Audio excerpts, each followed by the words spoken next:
In this video, I'm going to reinstall the software R onto my PC.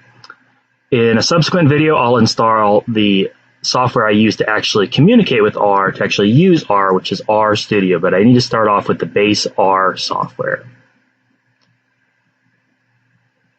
So all things R begin with a place called CRAN, that is the Comprehensive R Archive Network.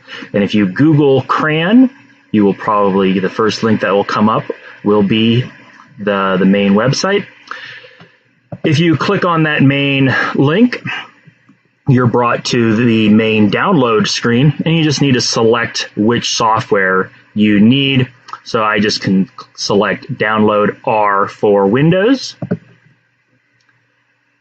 and select install R for the first time. And pretty much any time that you are updating R, using R, you want to just click on this install R for the first time link. R gets updated every 6 months or so. A major release comes out, not that frequently, but it's really important anytime you have problems with R to just download the new version. Sometimes things will stop working properly, so it's always good to update your version of R, especially if you've used it previously, but it's been a while. Just go ahead and download it again. So I'm going to click on download this new version of R.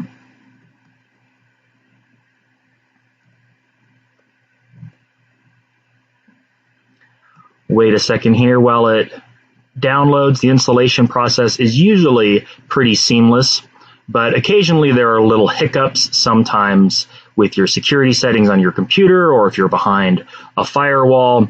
I have a guide to dealing with issues with R. Those links, the link to that file is available in the notes to this video.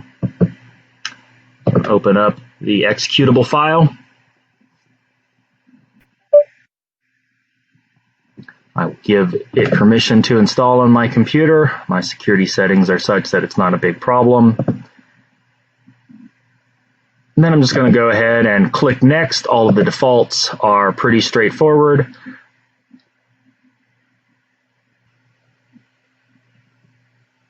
Occasionally, if you have an older operating system, if you haven't installed recent updates on your computer, occasionally you can have some small problems. Typically, Macs can present a few more weird problems when installing R. 90% of the time people can get R and R Studio up and running on their computer, but occasionally there's some obscure issues that pop up. So again, check out the show notes at the bottom, link to this video, and you can start trying to troubleshoot some of those issues.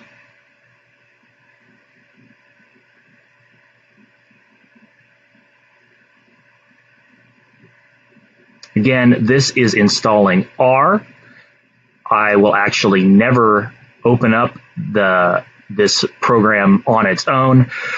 After R is installed, I immediately go and I will install R Studio. I'll show that in a separate video, but R Studio is the way that we communicate with R.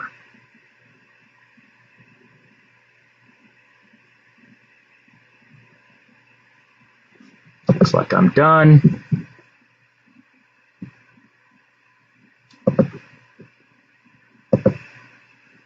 Now let me see if I type R in my search bar.